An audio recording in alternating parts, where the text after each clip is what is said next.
Oi, gente, bom dia. Deixa eu pegar aqui o livro. A gente está na página 318 do livro. Se alguém tiver o PDF e souber a página, depois vocês colocam no chat, por favor. Isso, Gabi, 318, e aí a gente vai começar pelo parágrafo Freud nunca duvidou. Todo mundo se achou aí? A Vivi colocou aqui no PDF, página 402. Então, vou começar, tá bom?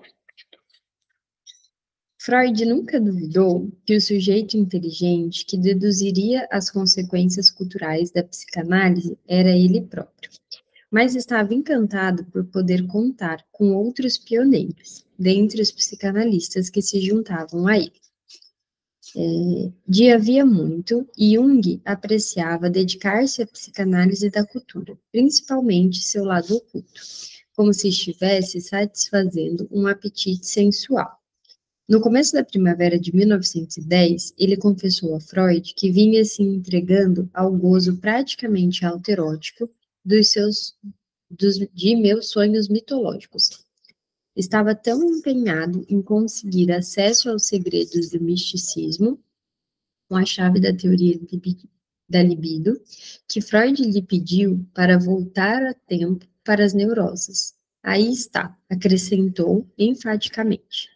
A terra natal, onde devemos primeiramente assegurar nosso domínio contra tudo e todos.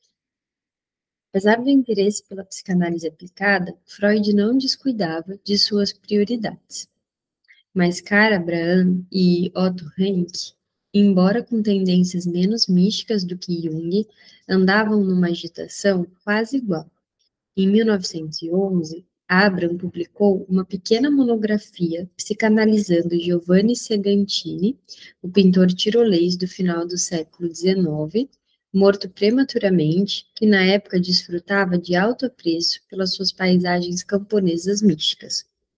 O orgulho de Abraham pelo seu esforço pioneiro não foi pequeno, e no ano seguinte ele acrescentou outra contribuição à psicanálise aplicada, um artigo sobre o faraó egípcio Amenhotep IV, não sei como é que fala, o histórico inovador religioso que mais tarde viria a ocupar Freud em seu livro sobre Moisés e o monoteísmo.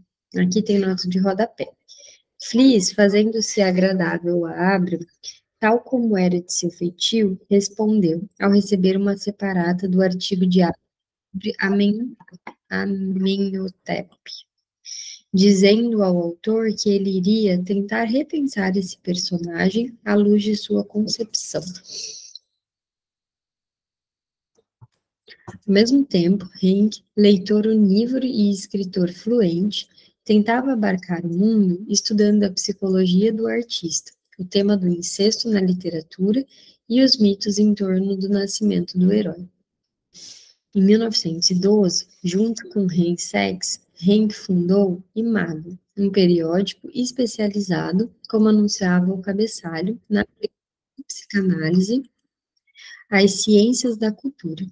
Originalmente, conforme Freud informou a Ernest Jones, essa nova revista, de forma alguma médica, iria se chamar Eros e Psique. O nome finalmente adotado por seus fundadores foi um tributo à literatura. Ele evocava explicitamente um romance recente, Mago, de autoria do poeta suíço Karl Spitler, que celebra o poder do inconsciente numa nebulosa história de amor.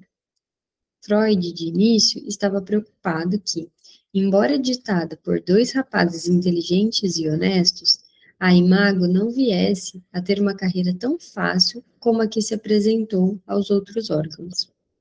Suas apreensões mostraram-se injustificadas. A Imago, podia Freud informar em 1912, está indo admiravelmente bem. O número de assinantes, 230, principalmente da Alemanha, parecia-lhe extremamente satisfatório. embora a falta de interesse por ela em Viena o perturbasse.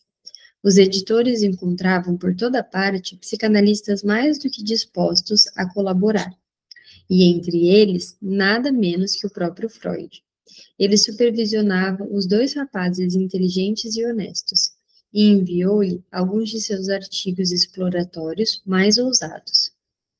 Os textos não clínicos do círculo íntimo deram ocasião para uma sequência de manifestações de boa vontade e congratulações mútuas.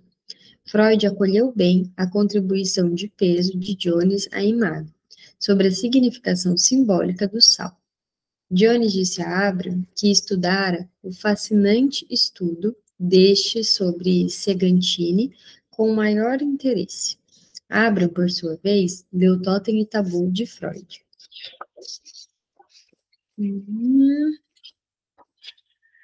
Duas vezes, com uma satisfação crescente.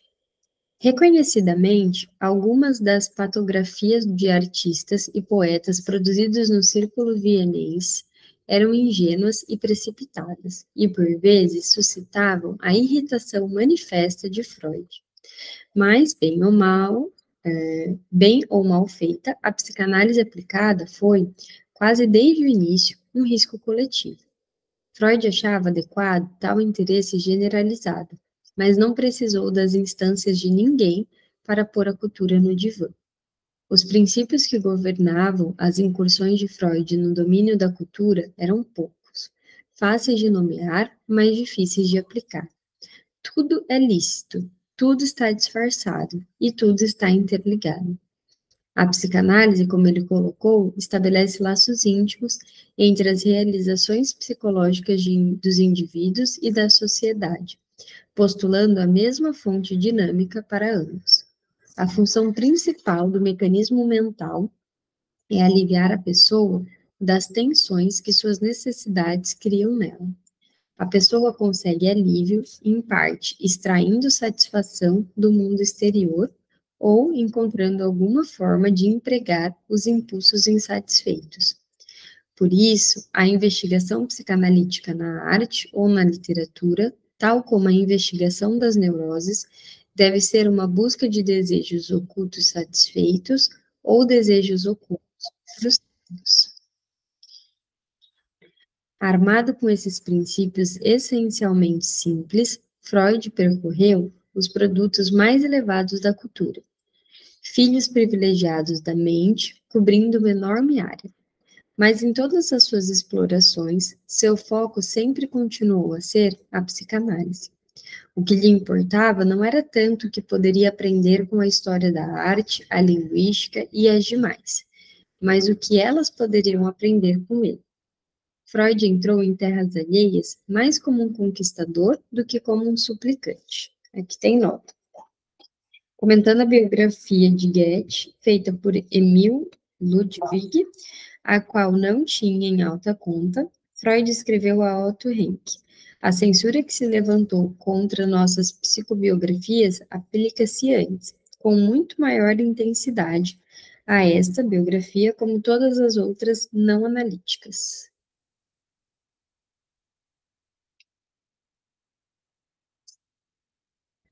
Seu artigo sobre Leonardo, como vimos, era um experimento biográfico, mas, ao mesmo tempo, uma investigação psicanalítica sobre as origens da homossexualidade e as operações da sublimação.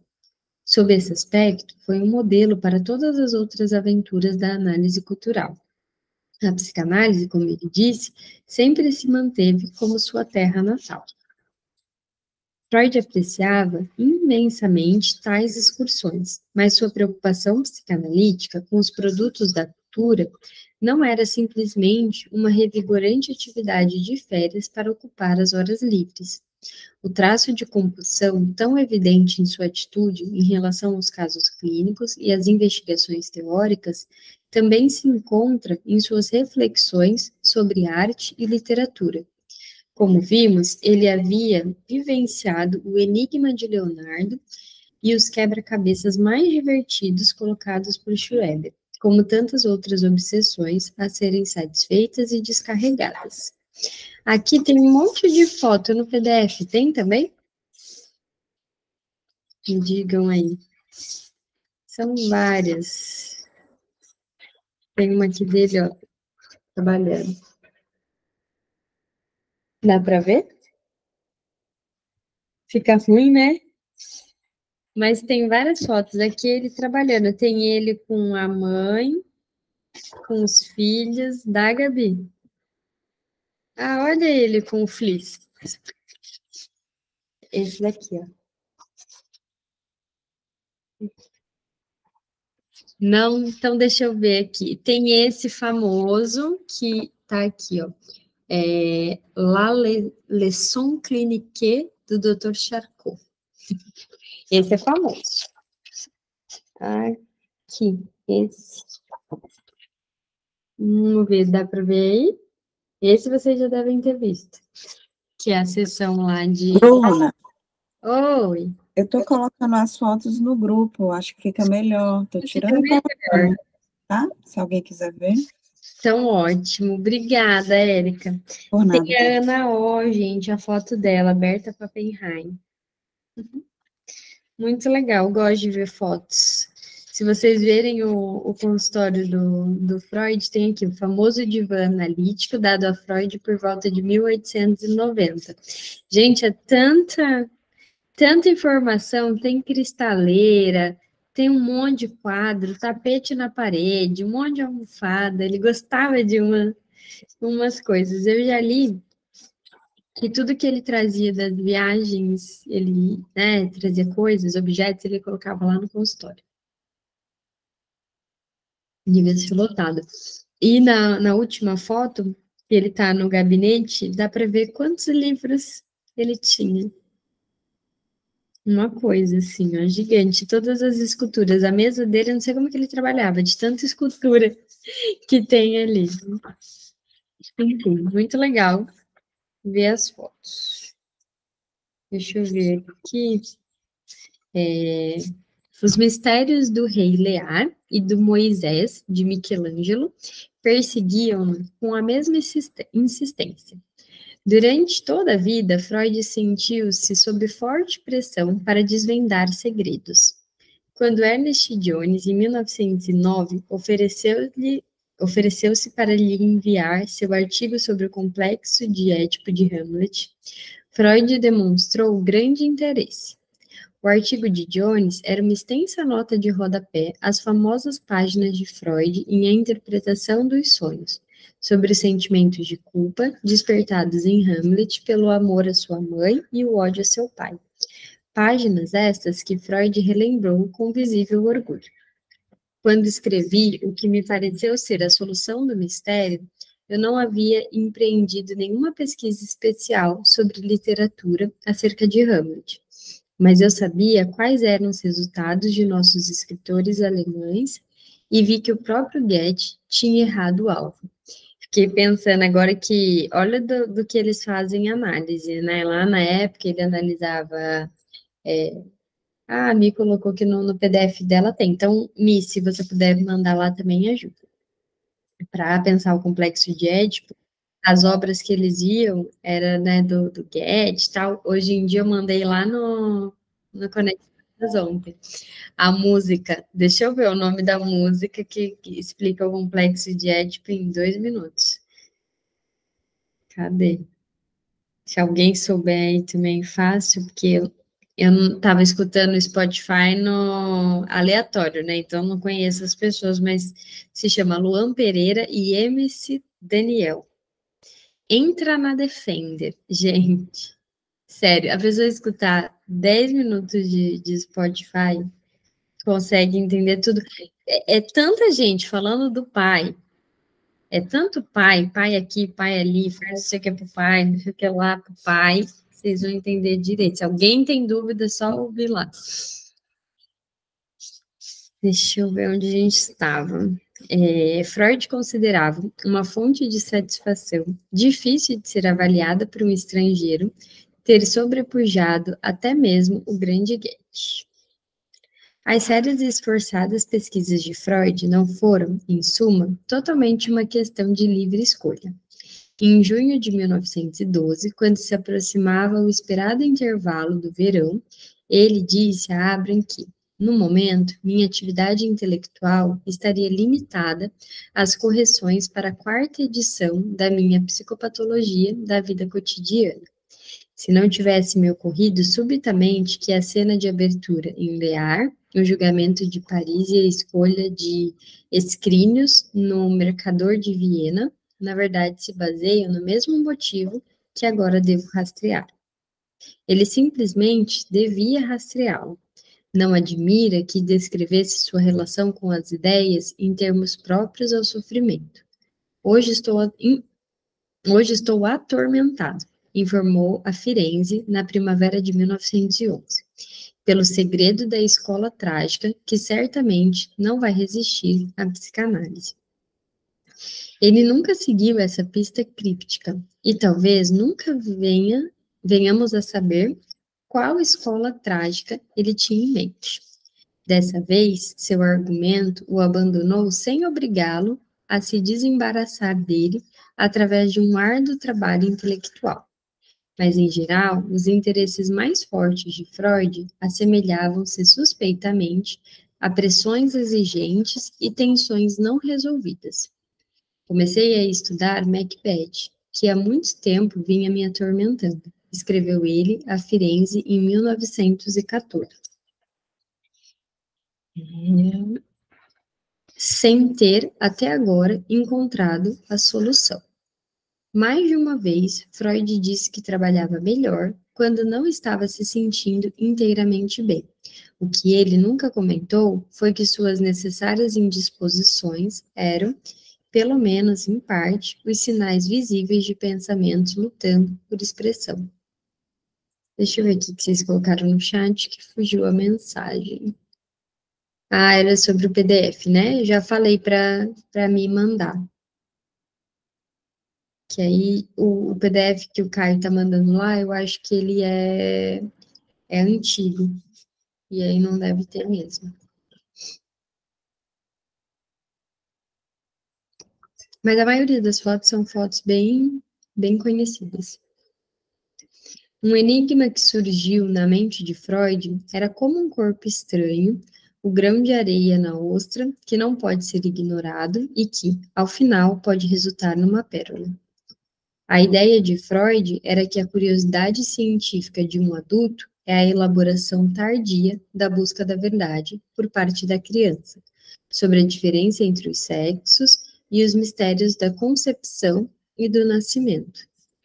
Tem um texto dele também que fala sobre isso, que a gente até comentou, acho que foi na semana passada, como é que é o nome? Tá naquele Amor, Sexualidade e Feminilidade, da Autêntica. Foi, inclusive, um texto que a gente trabalhou no Conectados. Deixa eu lembrar. Lembra, Gé, o nome que fala da sexualidade? Deixa eu pegar aqui, que eu falo para vocês.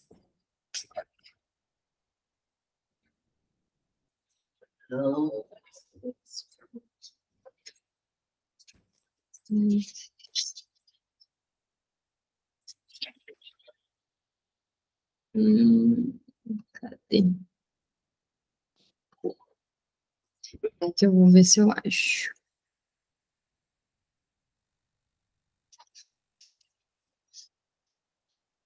É sobre o esclarecimento sexual das crianças de 1907.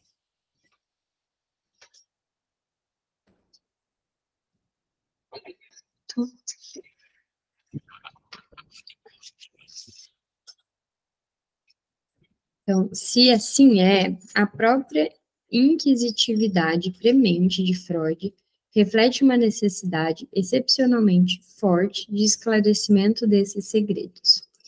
Eles o desconcertavam tanto mais na medida em que refletia sobre a visível disparidade nas idades de seus pais e a presença de irmãos com a mesma idade de sua mãe, para não mencionar um sobrinho mais velho do que ele.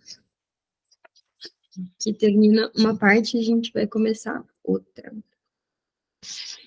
Talvez nenhum dos textos do Freud sobre arte revele seu caráter compulsivo com maior eloquência do que o artigo sobre o Moisés de Michelangelo, publicado em 1914.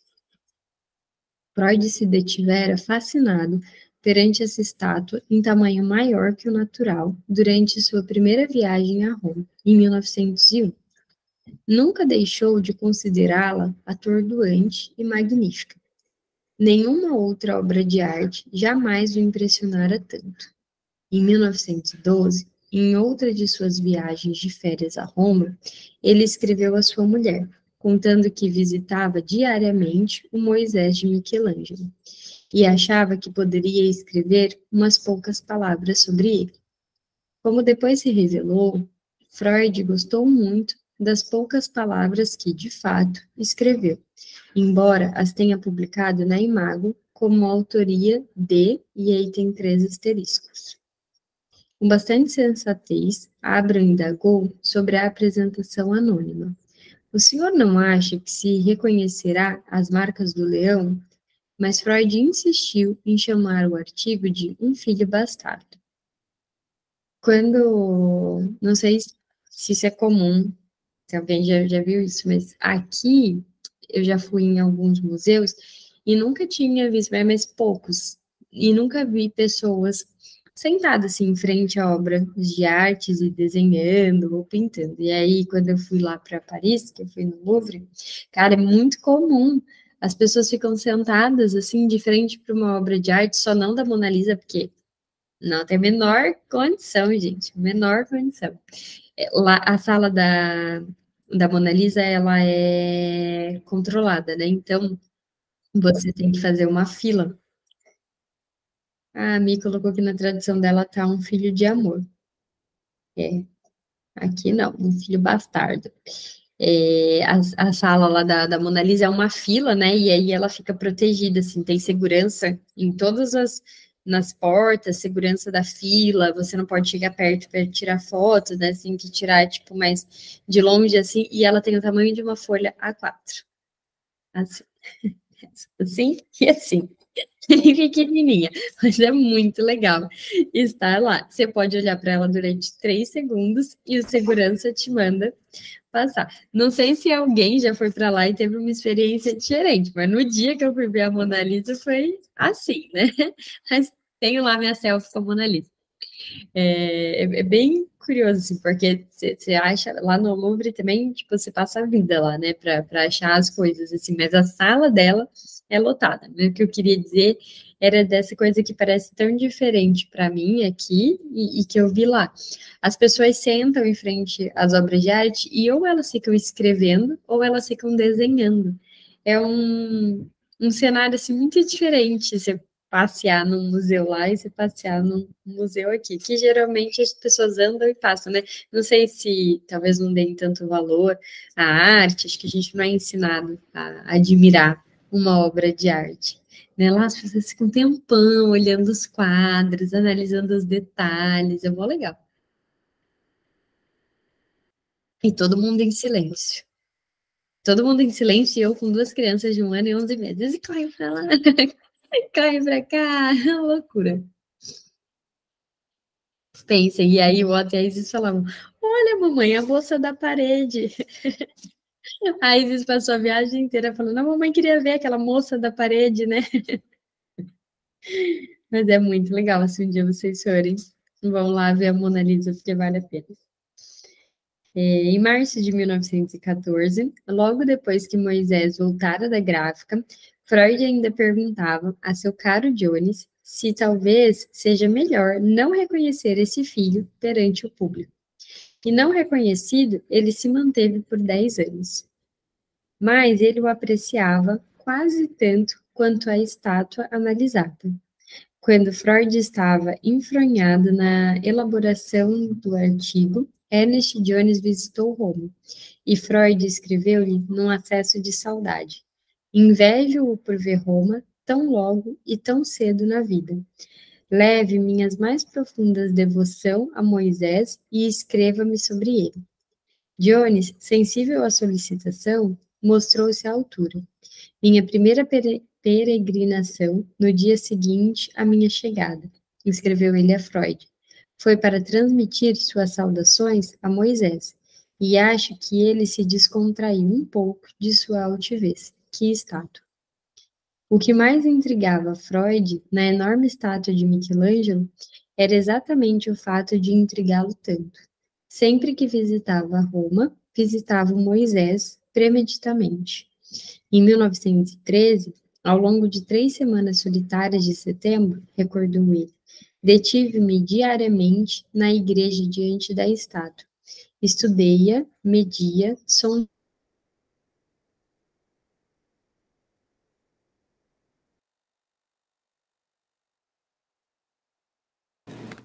Bruna? Ficou mudo o seu áudio. Voltou? Sim. Peraí, deixa eu ver. Vocês ouviram o que mais intrigava Freud? Não? Então vou voltar ao parágrafo. Que doideira. O que mais intrigava Freud na enorme estátua de Michelangelo era exatamente o fato de intrigá-lo tanto. Sempre que visitava Roma, visitava o Moisés, premeditamente. Em 1913, ao longo de 3 semanas solitárias de setembro, recordou ele, detive-me diariamente na igreja diante da estátua. Estudei-a, media, sondei-a, até que me veio a compreensão que só ousei expressar no papel anonimamente. O Moisés era perfeitamente adequado para espicaçar a curiosidade de Freud. Por muito tempo suscitara admiração e conjecturas. A figura monumental ostenta na fonte os corpos místicos, que representam a luz radiante que veio ao rosto de Moisés após ver Deus. Michelangelo, propenso ao heróico, ao descomunal, figurou Moisés como um velho forte, robusto, imponente, com uma barba fluindo como um rio, a qual ele segura com a mão esquerda e o indicador da direita. Tudo bem, Paty, não tem problema. Ele está sentado, com o senho franzido, olhando severamente à sua esquerda, e tendo sobre o braço direito as tábuas da lei. O problema que fascinou Freud foi justamente o momento que Michelangelo escolhera retratar. Teve gosto em citar o historiador de arte Max Swerlandt, segundo o qual nenhuma obra de arte no mundo foi submetida a julgamentos tão contraditórios quanto esse Moisés com cabeça de pano. A própria interpretação da figura está aberta a plenas contradições. A tensão nas pernas de Moisés sugere uma ação iniciada ou recém-concluída. Mas Moisés está começando a levantar ou acabou de se sentar? Foi esta a charada que Freud sentiu-se obrigado a resolver. Essa obra vocês conhecem? Não? Vamos ver aqui. Moisés de Michelangelo.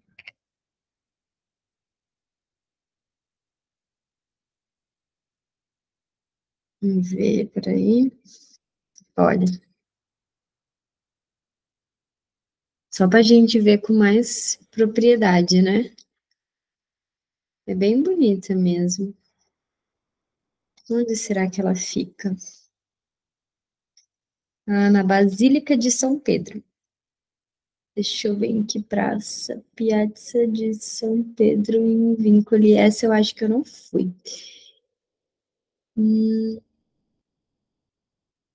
Olha só, eu devia ter passado lá. Tá vendo? Se já tivesse lido isso, tinha passado para ver o homem. Pessoalmente, não vi. Mas fica lá numas praças. Essas igrejas também lá de Roma, gente, é a coisa mais linda do mundo. Não sei se vocês já viram também, né? É muito bonito.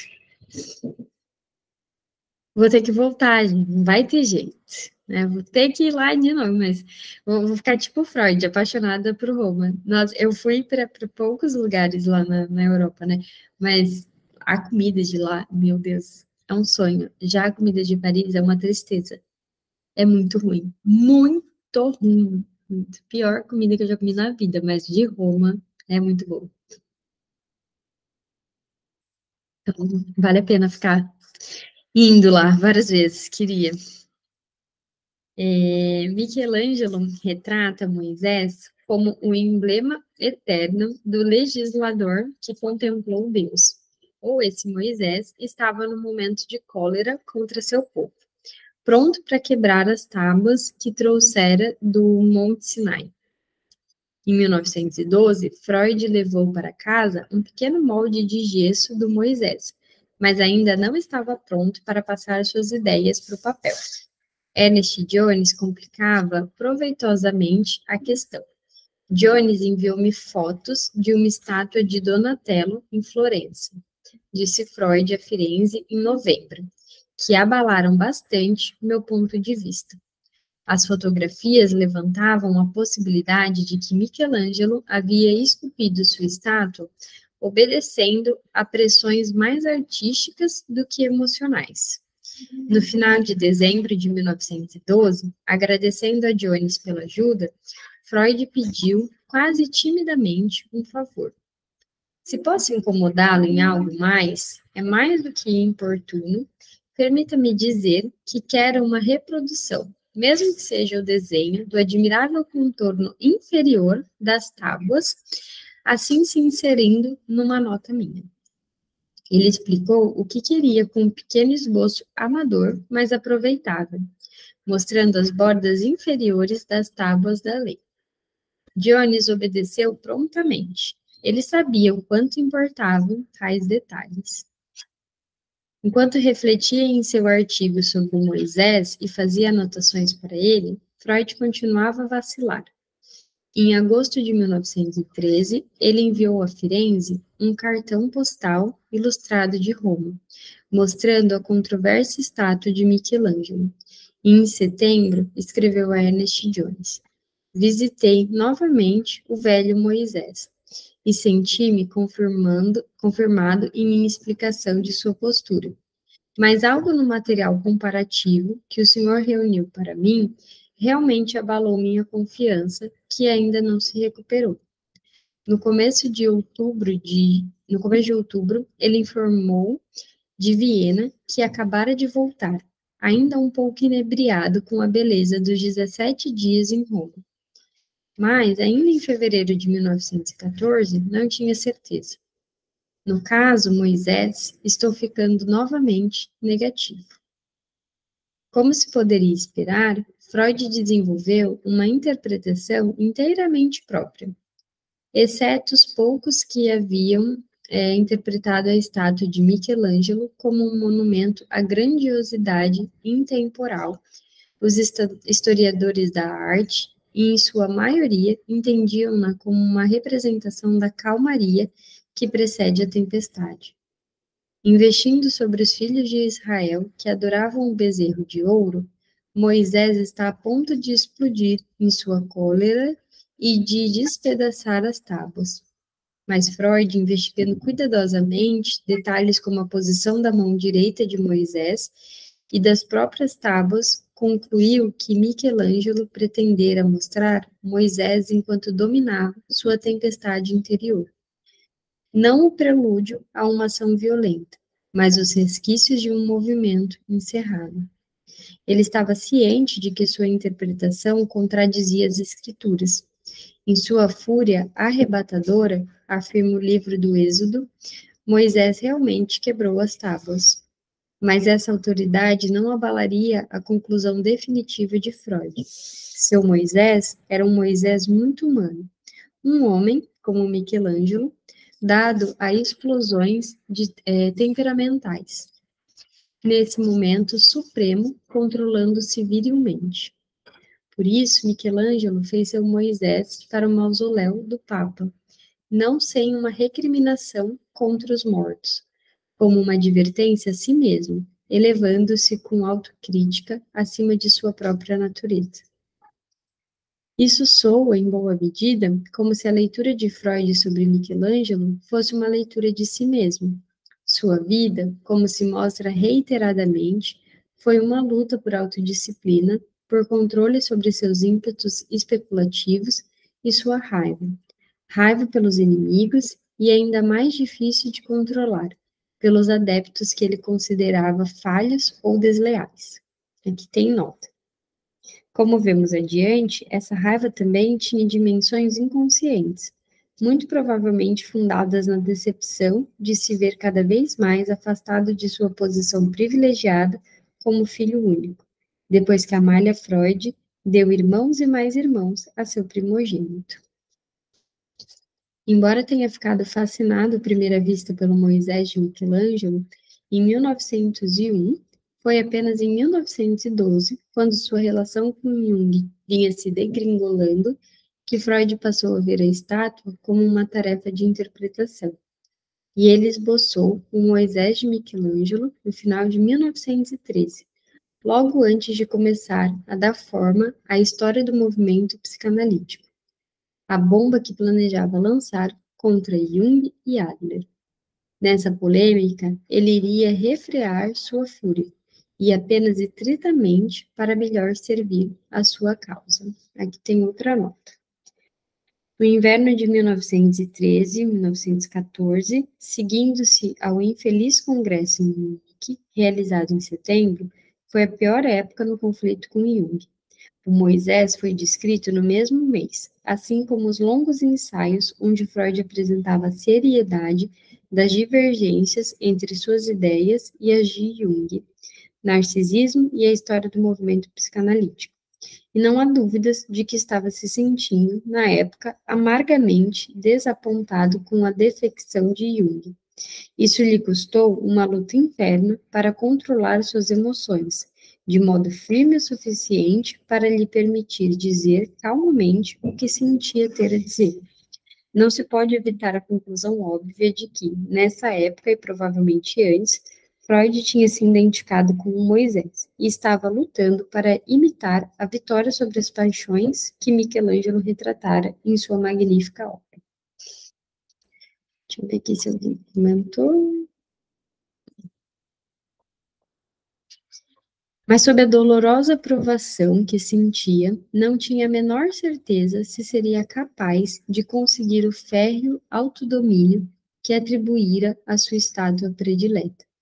Em outubro de 1912, havia escrito a Firenze: no meu estado de ânimo, comparo-me antes com Moisés histórico do que com Moisés de Michelangelo, que interpretei.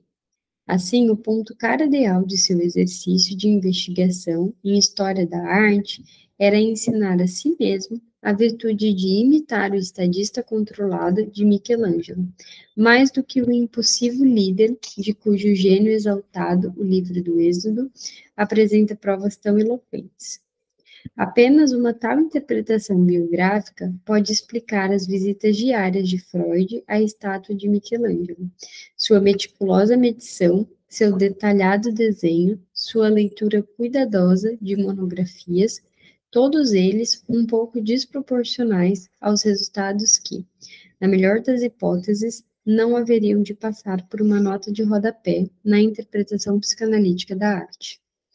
Mas quem dedicou todas essas horas ao Moisés de Michelangelo não foi apenas o Freud político em busca de autodisciplina, foi também o Freud pesquisador compulsivo, que não tinha a liberdade de recusar as solicitações de um enigma uma vez possuído por ele.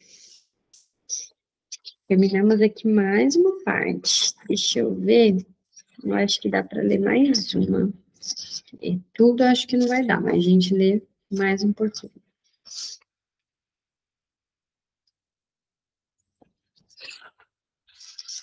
Freud restringiu suas observações sobre estética a artigos e monografias. O deslindamento dos segredos da criação artística, defendido por Max Graf numa das sessões noturnas das quartas-feiras, no final de 1907, manteve-se incompleto nos textos de Freud. A falha, em grande medida, foi pessoal.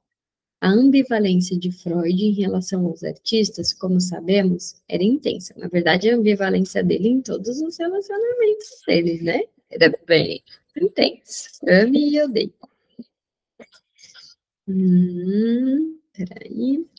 Muitas vezes me perguntei com perplexidade, escreveu ele a Arthur Schnitzler, agradecendo-lhe os votos pelo seu 50º aniversário. De onde o senhor poderia ter retirado este ou aquele conhecimento secreto que eu havia adquirido através de laboriosas investigações? A cortesia não poderia ser maior, e nas cartas de agradecimentos não se está sob a obrigação de um juramento. Mas por muitos anos, a penetração psicológica aparentemente espontânea do artista criativo havia amargurado Freud. Era exatamente o dom intuitivo e desimpedido para a especulação que Freud considerava tão necessário disciplinar em si mesmo. Para tornar o caso ainda mais pessoal, a capacidade de fascínio dos artistas exasperara Freud muito tempo atrás, quando estava cortejando Martha Bernays. Como amante irascível e imperioso, consumido pelo ciúme de dois jovens rivais, ambos dedicados às artes, ele declarara que existe uma inimizade geral entre os artistas e os empenhados nas minúcias do trabalho científico. Havia observado com indisfarçada inveja que os poetas e os pintores possuem em sua arte uma chave mestra para abrir facilmente todos os corações femininos, ao passo que nós ficamos desamparados frente aos estranhos desígnios do cadeado e antes temos de nos atormentar para descobrir uma chave adequada a ele. Por vezes, os comentários de Freud a respeito dos poetas soam como a vingança dos cientistas sobre o artista. A tartaruga calúnia a lebre. O fato de ter certas ambições artísticas pessoais, como é largamente demonstrado por seu estilo literário, apenas tornou ainda mais aguda sua inveja do artista. Mas sua carta a Schnitzler também mostra que se tratava de uma inveja mesclada à admiração. Afinal, embora Freud, de vez em quando, descrevesse o artista como um neurótico em busca de gratificações sucedâneas para seus fracassos no mundo real, ele também atribuía dotes analíticos excepcionais. Após analisar Gradiva, uma novela menor do dramaturgo e romancista alemão William Jensen, publicada pela primeira vez em 1903, Freud enviou-lhe uma cópia de seu artigo ao autor. Jensen respondeu polidamente que aceitava a interpretação de Freud, mas deixou absolutamente claro que não tinha qualquer conhecimento do pensamento psicanalítico antes de escrever o conto. Como então poderia ter psicanalizado as personagens que inventara para sua Gradiva, montando o enredo da novela praticamente como uma cura analítica? Freud solucionou o enigma que colocara a si próprio, concluindo que nós, o escritor e o analista, provavelmente bebemos da mesma fonte, trabalhamos no mesmo objeto, cada qual com um método diferente. O analista observa o inconsciente de seus pacientes, ao passo que o escritor observa seu próprio inconsciente e molda suas descobertas numa manifestação expressiva. Assim, o romancista e o poeta são psicanalistas amadores, na melhor das hipóteses, tão penetrantes quanto qualquer profissional. O elogio de Freud dificilmente poderia ter sido mais sincero, mas era o elogio do artista enquanto analista. Muito legal isso, né? E aí, quando a gente fala disso, estou marcando aqui. Fiquei pensando que a questão da escrita, né? Da maioria das pessoas que escrevem, a gente costuma escrever muito mais quando está triste do que quando está feliz, não é? Acho que isso faz muito sentido. Quem aqui gosta de escrever? Escrever é boa, Paty. Estava pensando numa coisa. Quem gosta de escrever? Escreve mais quando está triste ou mais quando está feliz? Me digam aí. A Gabi gosta de falar, eu gosto de escrever. Adoro escrever, mas quando eu tô triste, eu escrevo que é uma beleza. Quando eu tô feliz, fica. Uhum. Flá, você que gosta mais quando tá triste ou mais quando tá feliz?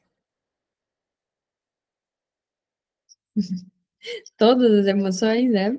Sabe que eu percebo que quando eu tô muito na minha análise, sim, muito no momento, não sei uma palavra para descrever. Quando eu estou fortemente dedicada à análise, eu escrevo menos.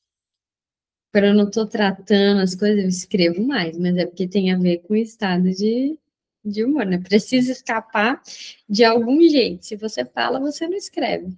Acho que eu vou parar a análise para escrever mais. Mentira. Tipo, falar onde eu tenho que falar, né? Às vezes eu desconfio que a Tati Bernardi faz terapia, faz análise, né? Fico pensando, gente, por que ela não fala daquela família dela na análise? Fala dessa família na análise.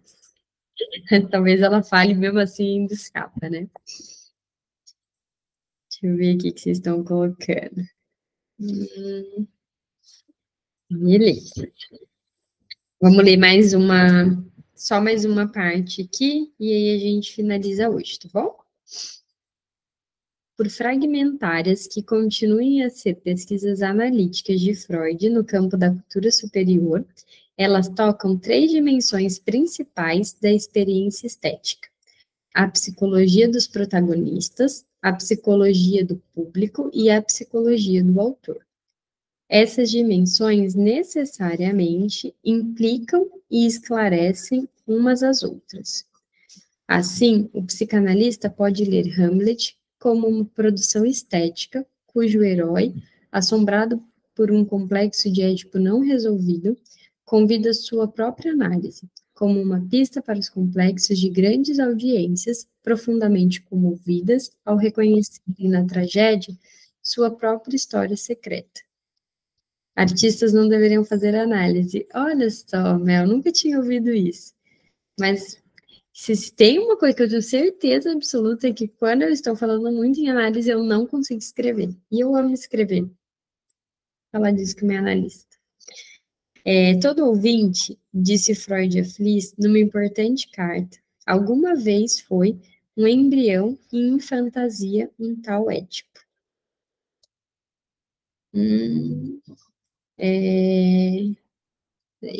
Como um testemunho indireto sobre o drama edipiano do autor, sobre o problema emocional não resolvido com o qual ele ainda se debate. E tem outra nota.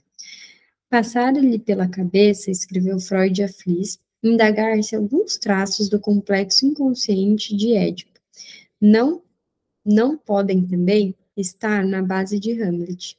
Não estou pensando na intenção consciente de Shakespeare, mas, mais precisamente, acredito que um acontecimento real estimulou o poeta em seu retrato, no sentido de que o inconsciente nele entendeu o inconsciente no herói. Alguém já leu, viu Hamlet? Temos todos que ficar cultas e começar a ver, ler e assistir essas coisas, viu, gente? Em suma, a investigação psicanalítica de Hamlet, um personagem de ficção que fascinou e intrigou tantos estudiosos posteriores, pode explicar suas fontes mais obscuras de ação, seu poder misterioso sobre legiões de admiradores e também percepção de seu criador. Tal investigação prometia uma leitura muito mais acabada, muito mais sutil do que fora possível a intérpretes anteriores, principalmente aos críticos formalistas que, como Huntington colocou sucintamente, desconfiavam dos conteúdos e dos poderes que determinavam esses conteúdos.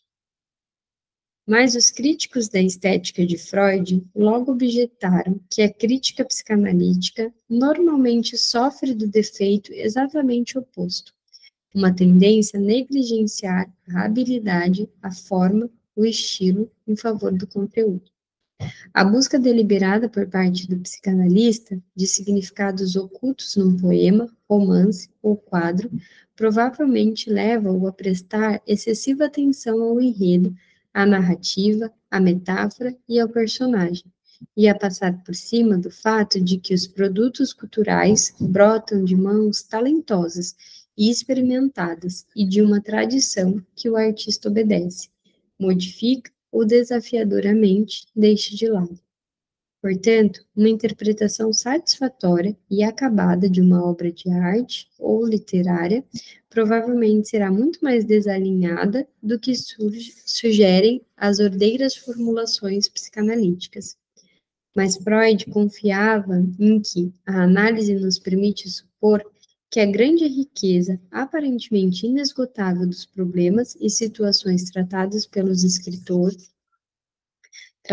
escritor criativo pode ser reconduzida a um pequeno número de temas primários, os quais, em sua maioria, derivam do material da experiência reprimida da vida mental da criança. Do modo que as produções fictícias correspondem às novas edições disfarçadas, embelezadas e sublimadas daqueles fantasmas infantis. Aí a gente começa a tratar a infância e não tem mais nada para falar, né? Ainda não sobra mais material.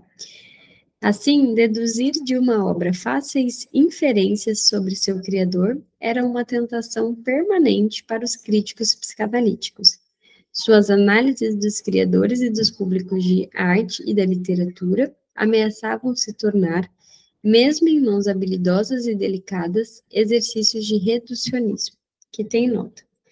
A análise clínica dos artistas criativos, escreveu o psicanalista e historiador de arte Ernest Kris, certa vez numa passagem salutar. Sugere que a experiência de vida do artista é, às vezes, a fonte de sua visão apenas num sentido limitado, que sua capacidade de imaginar conflitos pode ultrapassar consideravelmente o campo de sua experiência pessoal. Ou, para colocar de modo mais preciso, que pelo menos alguns artistas possuem o dom especial de generalizar, a partir de qualquer que tenha sido sua experiência pessoal. Procurar, digamos, Shakespeare em Falstaff ou no Príncipe Hal parece uma busca fútil e contrária ao que a experiência clínica com os artistas enquanto pacientes psicanalíticos parece indicar. Alguns grandes artistas parecem estar igualmente próximos de vários personagens seus, e podem sentir muito deles como parte de si mesmo. O artista criou um mundo e não apenas se entregou a um devaneio. Um freudiano pode achar perfeitamente óbvio que Shakespeare deve ter passado pela experiência de Piana que ele dramatizou de maneira tão absorvente. Ele não era humano? Quando se cortava, não sangrava? Mas a verdade é que o dramaturgo não precisa ter partilhado totalmente das emoções que ele retrata de modo tão poderoso. Tampouco suas emoções, ocultas ou evidentes, devem despertar necessariamente as mesmas emoções no público. A catarse, como os psicanalistas deviam saber, funciona não para gerar a imitação, mas para torná-la supérflua. Ler um romance carregado de violência ou assistir a uma trágica sanguinária pode purificar, ao invés de estimular sentimentos coléricos. Há sugestões, não mais que isso, nos textos de Freud, de que ele tinha um certo vislumbre dessas complexidades. Mas suas ideias sobre arte, embora descortinassem perspectivas fascinantes, também levantavam problemas, quase igualmente fascinantes. Aí aqui a gente vai parar hoje na página 327. Tem um texto muito lindo do Freud, muito legal, que eu amo, inclusive super útil para a clínica psicanalítica, que se chama O Escritor Criativo e Devaneios, que ele fala do uso da fantasia e de como que a gente pode trazer isso para análise como uma maneira de acessar o inconsciente. Bem legal, eu amo esse texto. Não lembro agora qual é o ano, mas se jogarem no Google, vocês acham. Provavelmente também aqui a gente vai ler algo sobre ele. Tá bom? Até semana que vem. Um beijo, fiquem bem. Obrigada pela presença de vocês.